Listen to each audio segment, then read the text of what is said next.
Episode की शुरुआत पे हम देखते हैं कि बाहर डोरुक को स्कूल जाने के लिए तैयार कर रही होती है और उसके बाल बना रही होती है। तो तभी डोरुक कहता है मैं एक बात तो कहना ही भूल गया। और फिर वो उसे एक पेपर पकड़ाता है और कहते हैं कि हम लोग स्कूल की तरफ से ट्रिप पे जा रहे हैं मम्मा।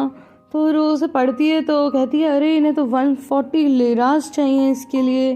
तो कहते हैं कि हाँ अगर हम डिपॉजिट नहीं करेंगे ना तो फिर हमें नहीं ले जाएंगे। तो ऑफकोर्स ये बहुत ज़्यादा रुपए होते हैं उनके लिए, लेकिन वो कहती है कि कोई बात नहीं बेटा मैं कर लूँगी अरेंजमेंट। और फिर वो निशान से कहती है चलो चलो बेटा तुम भी जल्दी तैयार हो, जाना है ना। लेकिन वो उदास होकर बैठ जाती है और कहती है कि मम्मा मुझे नहीं जाना है स्कूल। बोलती क्या हुआ? बोलती मुझे ना स्कूल अच्छा नहीं लगता। तो बोलती कि क्या हुआ, किसी ने कुछ कहा है? एंड गाइस यहाँ से मुझे सीज़न फर्स्ट का वही सीन याद आ गया कि जब एक बार स्कूल में बच्चों से लड़ाई होने पर वापस लौटते समय निशान ने कहा था कि मम्मा मैं नहीं जाऊँगी स्कूल, मुझे नहीं पढ़ना।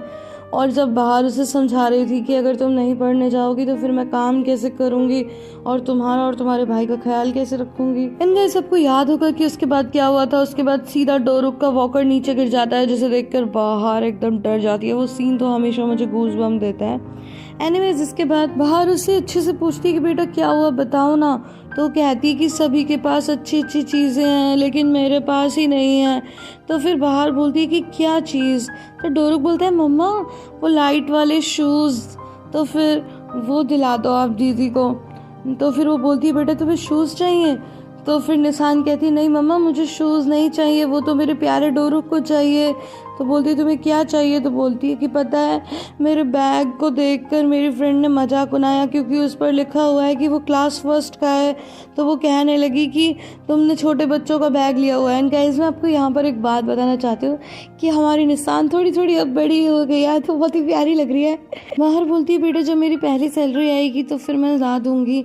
लेकिन वो कहती है कि मम्मा आगे तो सुनिए। फिर एक दूसरी लड़की ने बोला कि तुम लोग इस तरह रूड नहीं हो सकते, कुछ लोग गरीब होते हैं जो नहीं खरीद पाते इसलिए ऐसे मत बोलो। तो ये सब बोलकर वो बहुत ही उदास होती है। इतने में वैन का हॉर्न बज जाता है क्योंकि स्कूल वैन आ चुकी थी। तो फिर बाहर बोलती है बेटा तुम चिंता मत करो मैं कुछ ना कुछ अरेंज कर दूंगी, चलो चलो अब जल्दी चलो। और फिर वो बच्चों को लेकर नीचे आ जाती है और जल्दी जल्दी दोनों को बस में बिठाती है और ये भी कहती है डोरुक से कि अपनी बहन के पास बैठना ठीक है। और फिर वो जब चले जाते तो वो ईश्वर से प्रार्थना करती है और बच्चों को भी जाते जाते विश करती है कि वो अच्छे से पढ़ाई करें। गाइस यहाँ पर मैं आपको एक इंटरेस्टिंग बात बताना चाहती हूँ कि तरलावाशी में अगर आपने नोटिस किया हो तो ये लोग कपड़े ऐसे सुखाते हैं कि एक घर से दूसरे घर तक एक रस्सी डंडा पता नहीं क्या वो होता है और वहाँ पर बिल्कुल बीचों बीच रोड पर ही कपड़े सुखा देते हैं। मुझे बहुत ही फनी लगता है। और हमारे इंडिया में तो बहुत सी जगह पे बोला जाता है कि कपड़ों के नीचे से नहीं निकलना चाहिए। तो जब कोई इंडियन जाता होगा तो क्या होता होगा। और मैं हमेशा सोचती थी कि ये सुखाते कैसे हैं इतनी ऊंचाई पे कपड़े। तो गाइज मैंने किसी के ब्लॉग में देखा कि ये लोग एक तरफ से डंडा उठाते हैं और बस फिर कपड़े उसमें फंसाते चले जाते हैं, आगे बढ़ाते चले जाते हैं। तो एनीवेज इसके बाद ज़ेदा बालकनी से आवाज़ लगाने लगती है कि बाहर बाहर यहाँ आओ। लेकिन सच में तो वो खुद इतनी एक्साइटेड होती है कि नीचे आ जाती है और उसके बाद भी कहती है कि बहुत ही गुड न्यूज़ है और वो आदमी जो हमें खाने का ऑर्डर देने वाला था वो तैयार हो गया है। अब इसी तरह वो लोग बातें करते हुए ऊपर आ जाते हैं। बाहर बहुत ही खुश होती है और उसे कॉन्ग्रेचुलेशंस कहती है। लेकिन वो कहती है कि अरे नहीं तुम्हें मेरे साथ काम कराना पड़ेगा, मैं कैसे कर सकती हूँ, मैं तो दूसरी जगह जॉब कर रही हूँ, तुमने कहा था तुम मेरा साथ दोगी और वैसे भी तुम कुकिंग मुझसे ज़्यादा अच्छी करती हो तो तुम ही खाना बनाना।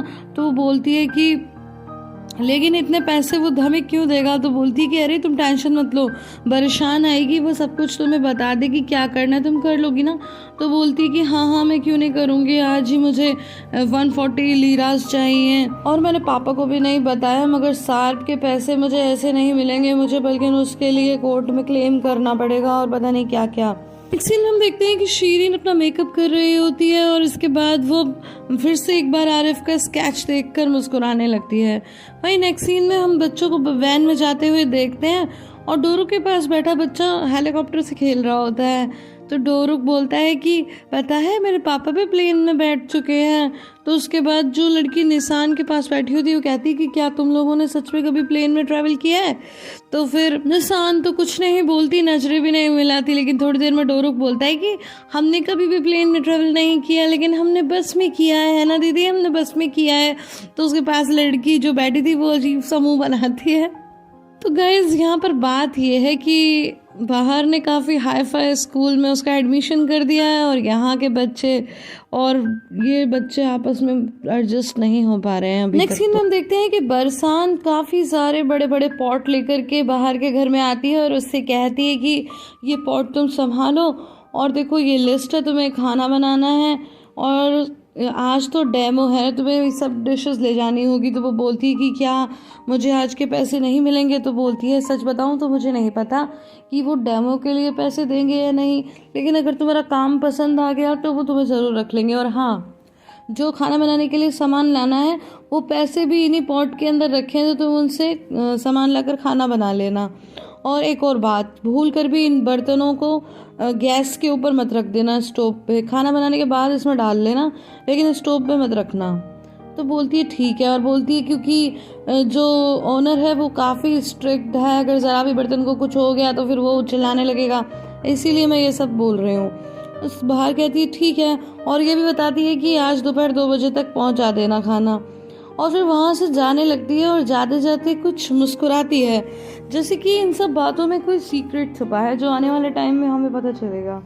इसके बाद जल्दी जल्दी दौड़कर बाहर मिस्टर एनवर की शॉप पर जाती है और उनसे कहती है कि क्या आप थोड़ी देर के लिए अर्दा का ख्याल रख लोगे, क्योंकि मुझे ऑर्डर आया है, मैं खाना वाना बनाऊंगी, सामान खरीद के लाते हो जल्दी से, पापा ईश्वर करे कि इस बार सब कुछ अच्छा हो। तो कहते हैं हाँ हाँ बेटा ज़रूर, सब कुछ बढ़िया होगा, जाओ जल्दी जाओ। और फिर वो अर्दा को वहाँ छोड़कर जाती है और फटाफट से सारी वेजिटेबल्स वगैरह सब खरीद के ले आती है और उसके बाद में घर लाकर कुकिंग करती है ढेर सारी। इसी बीच वो ज़ेदा को कॉल करती है और बताती है कि वो ये सब काम कर रही है और कहती है कि मुझे ब्रोकली का सूप बनाने को कहा, लेकिन मैंने पहले कभी नहीं बनाया। तो वो कहती है तुम चिंता मत करो, सब कुछ बहुत ही अच्छा होगा। लेकिन गाइस हम नोटिस करते हैं कि ज़ेदा साथ में कुछ रो भी रही है, बार बार वो अपने आंसू पोंछती है और बाहर के सामने शो तो नहीं करती, और वहीं छुप छुप कर उसे राइफ भी देख रहा होता है जो बातें सुन रहा होता है, फिर वहां से चला जाता है वो बीच में। ज़ेदा बाहर को ये भी बताती है कि अभी तक मेरे दिमाग से ये बातें नहीं निकल रही कि कैसे अर्दा मेरा बेटा नहीं हो सकता वगैरह वगैरह। तो एनीवेज इसके बाद जब वो बातें कर रही थी तो इसी बीच उसका ध्यान डाइवर्ट हो जाता है और उसके हाथ से एक पॉट छूट जाता है, तो वो टूट जाता है ऑफकोर्स। तो इसके बाद में फिर बाहर कहती है अच्छा मैं तुमसे बात बात करती हूँ, और इतने में वहाँ पर मिस फजीलियत आ जाती हैं और कहती हैं अरे ज़ेदा तुमने ये क्या किया, ये तो वहाँ से आया था, ये है वो है। लेकिन साथ में वो ये भी नोटिस करती हैं कि ज़ेदा अभी भी रो रही थी और फिर वो धीरे धीरे उन्हें कलेक्ट करने लगती है। तो मिस फजीलियत कहती है कि कोई बात नहीं, तुम रो क्यों रही हो, अरे कोई बात नहीं, टूट गया तो टूट गया। लेकिन फिर भी वो रोती है तो वो उससे पूछती है कि आखिर क्या बात है। तो इतने में राइफ कहता है कि वैसे भी एक मनहूस पॉट था जो मिस फजीलियत लेकर आई थी, अच्छा हुआ टूट गया। तो ये सब सुनकर के ज़ेदा को बहुत ही अजीब लगता है। लेकिन इसके बाद में मिस फजीलियत कहती है कि जाओ अपने मुंह हाथ धो लो।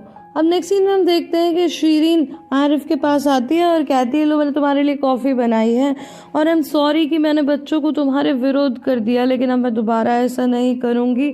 एक्चुअली अपनी माँ को खोने का दुख क्या होता है वो तो तुम अच्छी तरह समझ सकते हो।